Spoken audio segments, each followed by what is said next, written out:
trained, when that happened, to run up to where the guy was and say, "Come on, Daddy, Mama's waiting." And they'd see her coming. They'd say, "Get away, get away, get away." But she could outrun them. Oh, boy. And then the guy that did it would give her a quarter for doing that. And they were all doing it to each other.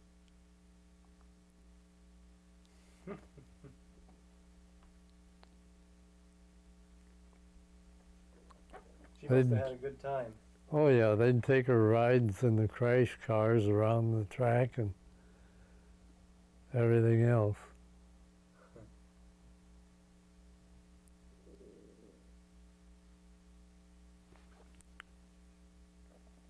She was a pretty little kid, and they sure made a fuss over her. Was Danny born then? No, he was born after I came home then, the first year.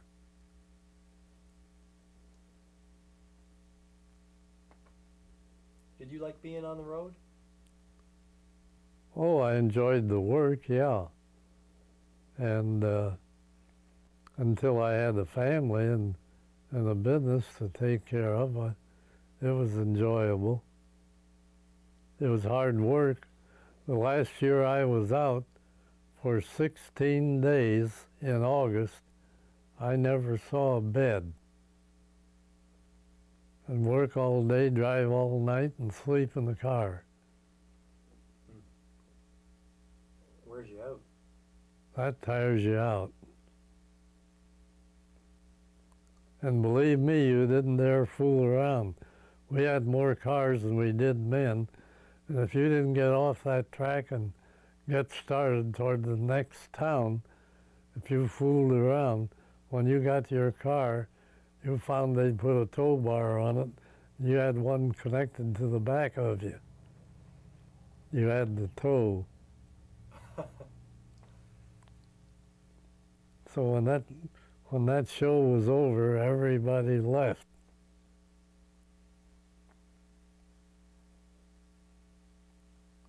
Was it good company traveling with those? Oh yeah, they were witty. They were fun to be around.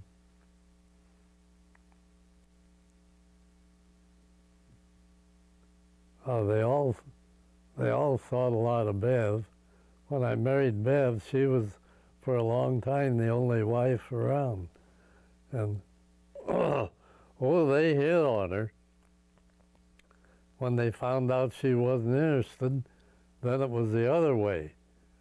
Then they were keeping everybody away from her. Any guy that laid a hand on her would have been decked right now by all of them. And if I was running around with a sound car at surrounding towns and didn't get back where we were in time for our evening meal, they wouldn't go to eat until they checked, and somebody was sure that Bev had somebody to eat with. They would take her with them. They never let her eat alone. They were real nice. That is nice. They were as rough as you come, but they treated Bev like she was a queen. She didn't realize how rough they were. She had no idea. She was so innocent. She just saw their nice side. Yeah.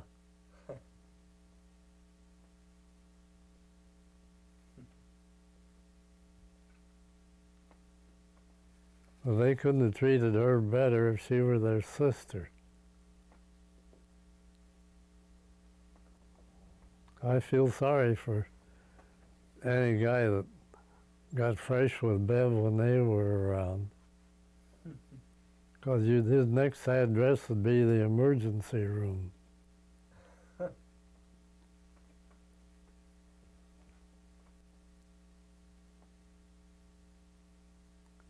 Was there ever anybody killed in the show when you were with it? No. That's good.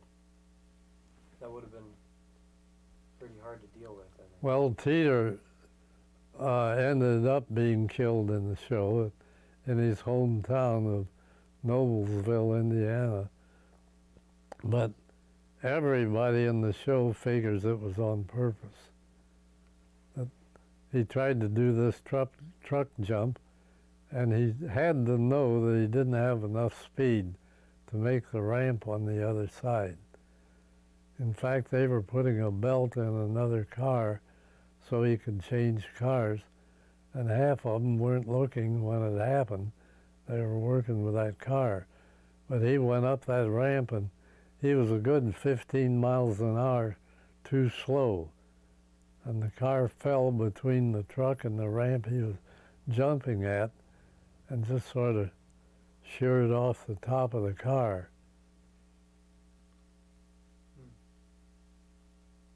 I read in one of the news reports, they said that they thought they could hear the car stall at the top of the ramp when it left. Oh yeah, it wasn't running right. It was misfiring. That's why they were getting another one ready. They all knew it, so Teeter had to know it. He was no dumbbell. Maybe he didn't expect, if it was on purpose, maybe he didn't expect to get killed. Maybe he just thought it'd be good publicity. Well, I don't see how he could not expect to get killed at the speed he was going and what he was doing. That is no simple ramp jump. Because he'd done it before. Yeah. Well, he and his wife had broken up. She was getting a divorce, and the show had to stop because you couldn't buy tires or cars anymore. And I don't think Teeter was in a frame of mind where he wanted to go to work.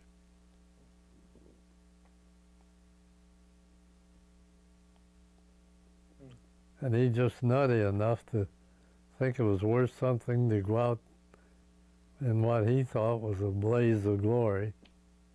Right. Which is how he would have seen it. Yeah. So when I heard about it, it didn't surprise me. Would you prefer that I not say something like that in the show? You can edit it any way you want to. I don't care. It's your stuff. I mean, the fact that some people thought it was on purpose. Oh, dude, just edit it the way you want to. All right. I'm putting this down for you. I don't want to offend anybody or. Well, But all right. I just take out anything you want. All Like about Southern girls having big mouths. right. Well, you were talking physically, right? Yeah, but hell, they can whisper in their own ear. That's true. You know, some of the ones I've seen, they're awful wide. Yeah, they are.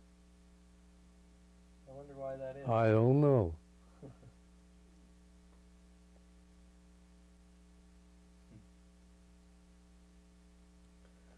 And they lather on the lipstick. Yeah.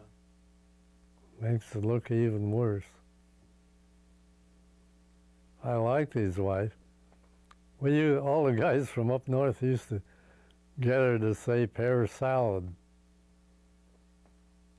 Pear salad? Yeah. I can't do it like she did. It came out something like pear salad. And what was it? She's saying pear salad. Oh, pear salad. Like a fruit pear? Yeah. Oh. Ordinary pear salad like you eat.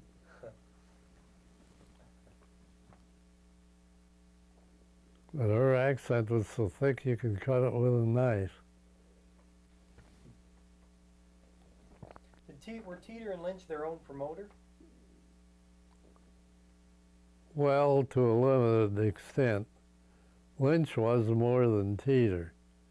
Teeter had Ari Sharan, who until I came along did the announcing and served on publicity, and Pat Purcell, who wore out a portable typewriter every season as publicity. And Teeter had a guy, I can't think of his name. He looked like that guy in the movies, Adolph Manjul. Not familiar with him. Well, he had plastered down hair and an eyebrow mustache, and always wore pinstripe suits. And, Sort of a Valentino looking guy? yeah. I can't think of that guy's name. Not Ott. No.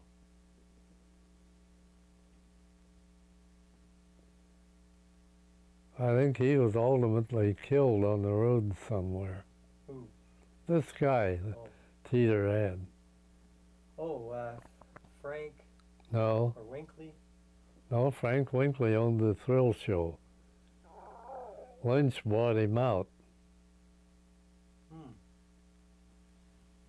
Oh, really? So Winkley was on the road the same time as Teeter. Yeah.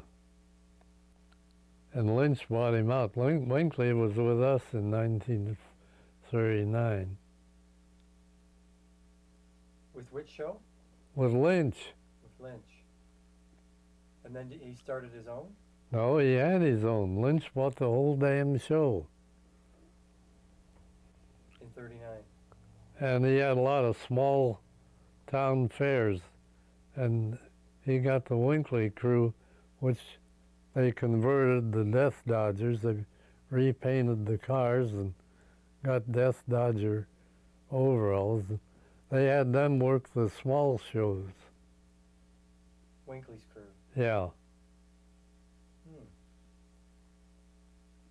And did you work with all of Lynch's units? Everyone but the New York World's Fair. I wouldn't go near that. 4 shows a day, no. Yeah, that was... The Goodrich Thrill Arena. That's where they played? The Goodrich Tire Company built this place for them. They called it the Goodrich Thrill Arena. And he built it specifically for... They performed there 4 times a day on that lot For the whole season? for the whole damn year. And that was one of the fair one year? Yeah, really. Oh, I guess it ran 2 years, but kind of limped along. But I wouldn't give him a chance to stick me in that. Which state was that in? New York City. And can you tell me just for the tape where they built that arena? I don't know exactly. Oh, or what it was. They built it for. Was it the fair? It wasn't far from where Kennedy Airport is now. Oh yeah, Goodrich built that just for the exhibition. Which year? Well, it was 40 or 41 when it opened. I don't know which.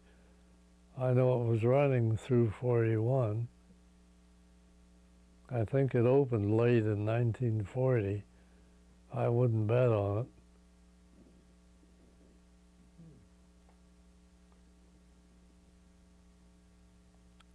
They actually trained a couple girl drivers for that show.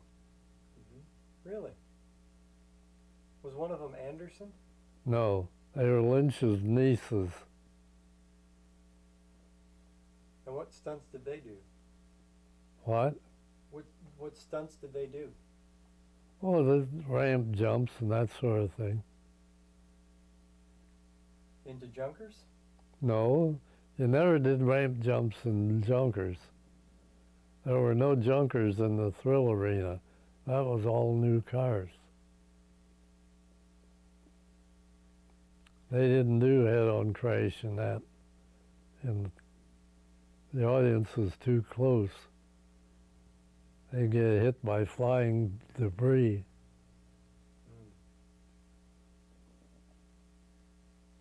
So there was nobody jumping into junkers when you were working? Yeah, Oh.